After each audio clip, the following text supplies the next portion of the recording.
Hello, West Ham Network. It's Holly. I am back. And since we last spoke, things have become a little bit more stressful at West Ham, haven't they? So today we are going to be chatting through everything that's happening at the club at the moment and why I think that the next few weeks are going to have a huge impact on our overall season, as well as the seasons to come. As always, if you enjoy this video, please do give it a thumbs up so that we know you've enjoyed it. And of course, don't forget to leave a comment so we can react to all of your thoughts and make this nice and interactive. So where do we begin? Head coach Julian Lopetegui is under extreme pressure. We've got Saturday's game against Everton, and this really starts to feel like a turning point at the club because he is, of course, the bookies' favourite to be sacked next. And now, with this international break looming, we're at a bit of a turning point where this could be the best time to bring somebody else in. There's ages before another international break. So if we're going to do it, it would make sense to do it now.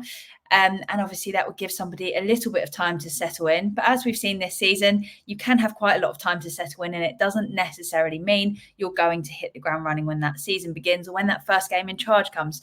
So what we're going to be talking through today is whether now would be the right time to make a change, as well as what we're likely to do. So let me know your thoughts down below in that comment section. And let me know, do you think, is it the right time now to bring in a new head coach? Does it depend on the outcome of the Everton game? Would that be kicking the can down the road? Or are you willing to wait a little bit longer if you are not inspired by the other options that it looks like we could bring in to replace Lopetegui if we were to cut ties? So the first point is that the board are said to be backing Lopetegui at the moment, but a report from the Athletic's Roshane Thomas did claim that our game against Everton is a must win. Now, we've heard this phrase so many times as West Ham fans. I can't even count how many times we've had a must-win game. But as fans, we know that this is a must-win game. We know that we need to pick up points, especially against the likes of Everton. And we also know that depending on what's going to happen with Lopetegui, if we can't pick up points against teams like Everton, we're running very quickly into trouble and it's going to make the rest of the season a lot harder. But what I thought was most interesting about this is that Roshane is somebody who's got a lot of insight into the behind the scenes runnings of the club.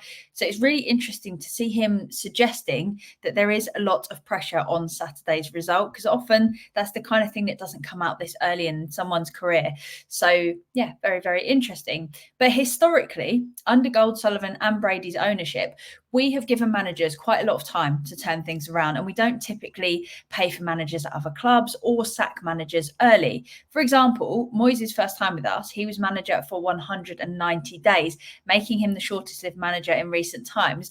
But this was because his contract ran out, and then we brought Pellegrini in at the time with the view to obviously step up to the next level. So he wasn't exactly sacked. The average length, actually, of service for a Premier League club manager is 628.5 days. And if you take Klopp and Pep out of that, because they're kind of the exceptions there, this actually drops down to 405 days. So back in 2012, this is when things started to change massively between then and now. Managers typically lasted for almost 4 years. And we've seen there's a lack of patience. There's the eagerness to get quick results, because there are massive implications if you are dropping points. Even one league position, the financial impact that that has is absolutely huge. So there isn't time to waste anymore in the Premier League. And the more you get this merry-go-round of all the different managers going, the easier it is, obviously, to justify cutting ties when you can see that there's a problem or that you spot a different option that could be more beneficial. But like I said, we don't usually make this happen before a manager actually, or head coach, comes to the end of their career at West Ham, and it comes to the contract part where we then go, okay, we're gonna part ways. So let's have a quick look at how many days each of our managers in recent times has been in charge. So Moyes was, of course, our longest serving manager in his second spell, of course. He racked up a total of 1,603 days in his most recent spell in charge for us. Pellegrini stayed for 585 days. Bilic was manager for 881 days. And Big Sam was in charge for 1,454 days. And with each of these, I can remember the uproar for a long time before fans were really frustrated. And then a long time after that, we saw the club actually decide to cut ties with them. So we've never really jumped the gun. We've never really made a change when we start to see those issues creeping in.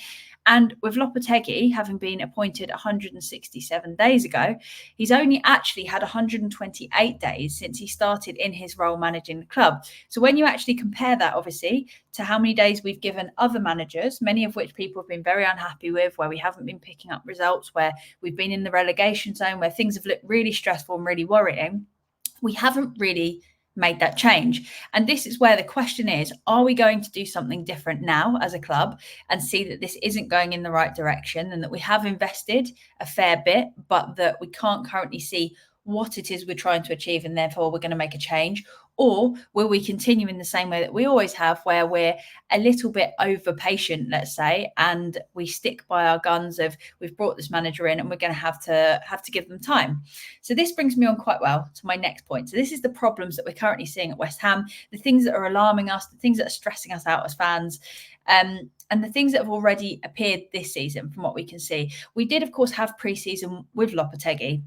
So I definitely felt really hopeful that for the first time we were doing things in a really sensible order and we had time to find our feet. We had time for him to work with all those players after we'd invested a fair amount, and it felt like a really good transfer window despite a few little things that we would have liked on top of things. We brought players in, we'd done it quickly, we'd done business well. We were confident that we'd be eyeing up players for January and next summer already, and that things felt like we were structuring the way we did business really, really well. And we didn't have to throw the manager in at the deep end because he did have time. But it doesn't appear to have made a difference, unfortunately, which is such a shame because we all had high hopes, didn't we, at the start of this season?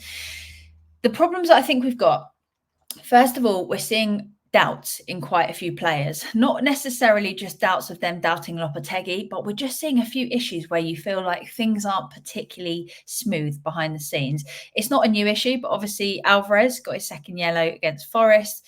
And he walked past Lopetegui, neither said anything. He also got sent off against Liverpool in the Cup. So that's one player that's just kind of, I suppose, getting carried away or making the same mistakes again, which we're not fixing. We know that's kind of what he's like, so I do understand that to an extent. But we had Kudus lose his head at Spurs, which got him the 3-game ban, which again could be extended.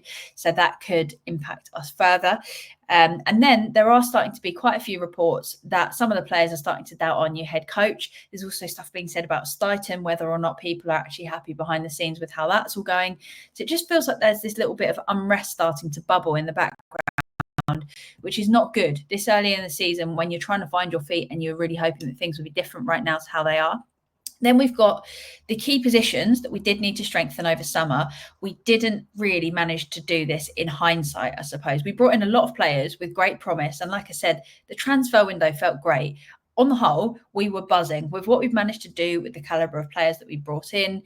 It felt like obviously we wanted potentially a different striker, but Fulkrug, we said, okay, hopefully like we can be proven that he's done well.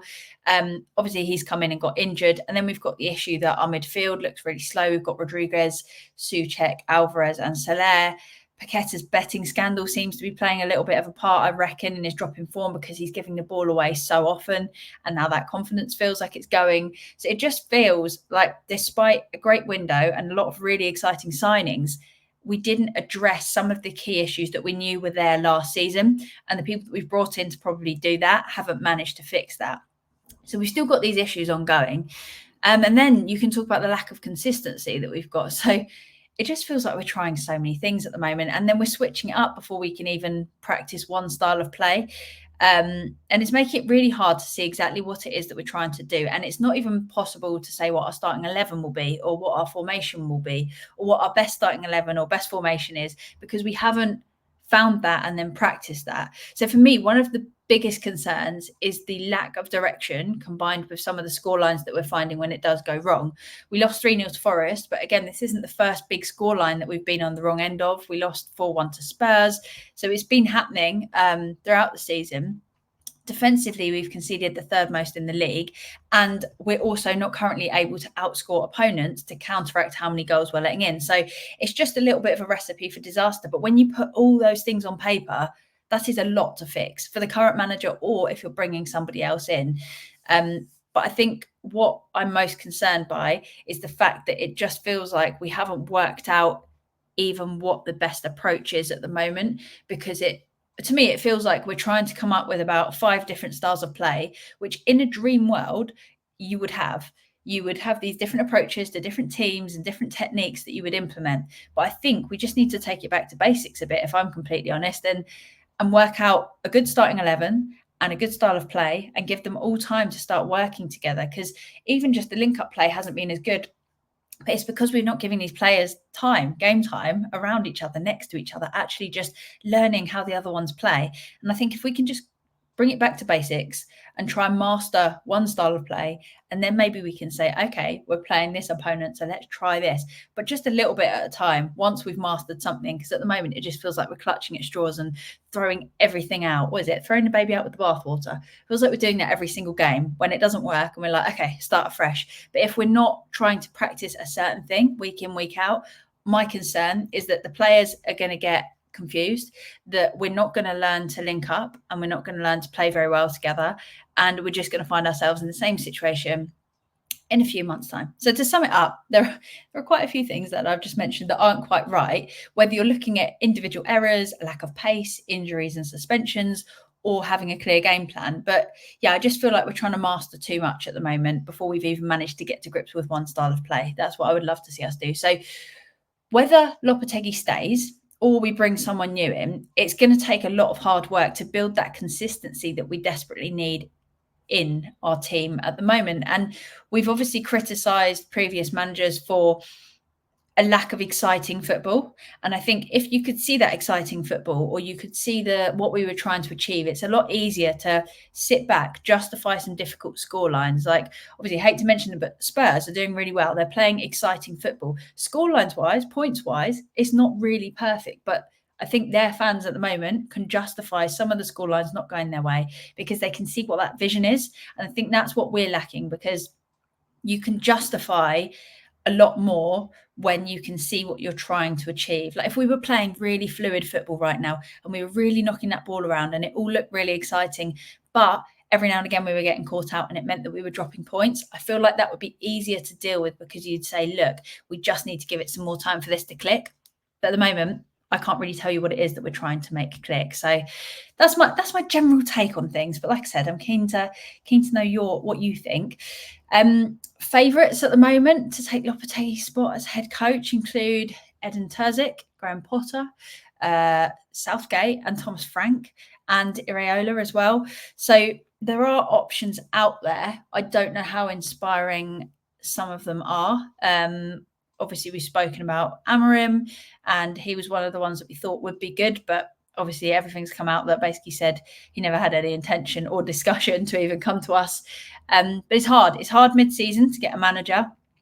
It's hard when there's a big project to be undertaken, and it's hard for whoever it is that could come in even to replace Lopetegui to turn this around, because there are issues that I think are deep rooted at the moment in the way that we're playing, and I don't know what it would take to turn that around. Just for example, pass accuracy, the inability for us to pass the ball from one player to another, that isn't even Lopetegui, but this is so deep rooted that we've got all these challenges at the moment, that I just feel like there's a lot to fix. So we're going to need someone to just break it down bit by bit, and I think work on it bit by bit. But it's so much at the moment to fix all in one chunk. That's my fear, that this is going to take a while to turn around, even with the right approach. But let us know your thoughts in the comments. First of all, when do you think we should cut ties? And if so, are there any managers that you would like to see become our next head coach that are currently available or within our realms of reach that we could do it? And when would you actually make that change? So yeah, it'll be interesting to see what happens. If you haven't already, please do give this video a thumbs up. And if you're new around here, make sure you hit that subscribe button as well, so you never have to miss a video. But there you go. That's my take on it. Basically, as it says just down here, 'tis crunch time. I feel like now we are either going to start turning things around or make a decision in terms of a manager in the coming weeks, or we're going to stick by Lopetegui. And again, it's going to be crunch time because the pressure is on and we need to start picking up points, getting results, and just starting to find our feet. I'm not expecting everything to change overnight, whether it's with or without Lopetegui, but I think there are areas where we just need to find a little bit of consistency, which will give me the faith to just sit back and go, you know what, I can see what we're doing here. And for me, that would make me feel a lot more comfortable. We knew that trying to step onto the next level again and bringing a new manager always carried the risk.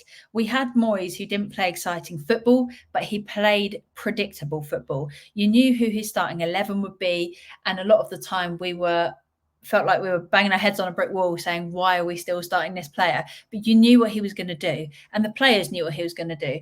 And because of this, they had time playing together to perfect a little bit more of what they were doing. Was it exciting? No. Was it what we wanted or needed to move forward as a club? No. But it's very difficult when you've almost got these players that work in a certain position and formation and way of playing, and we've just thrown the whole rule book out and gone, we're going to just start afresh. And hope it works. And at the moment, I can't say I think it is, but I think we just need to give it some time. Hopefully we can get some points against Everton. And yeah, it's going to be an interesting season. I think there's going to be a lot of change, and there's going to be a lot of pressure, probably a lot of stress as fans, to be honest. But what changes? That's good old West Ham, isn't it, for us? But have an amazing day, whatever you're up to. That's all from me. Drop a comment, give us a thumbs up. If you're new around here, make sure you subscribe. And until next time, enjoy. Come on, you Irons.